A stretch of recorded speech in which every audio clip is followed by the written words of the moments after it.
கர்த்தருக்கு சோத்திரம். இன்றைய வேதவசனம் 9ஆம் சங்கீதம் 3ஆம் வசனம்.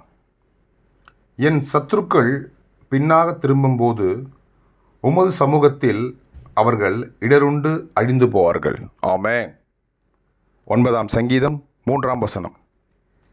என் சத்துருக்கள் பின்னாக திரும்பும்போது உமது சமூகத்தில் அவர்கள் இடருண்டு அழிந்து போவார்கள். ஆமென். 9ஆம் சங்கீதம் 3ஆம் வசனம்.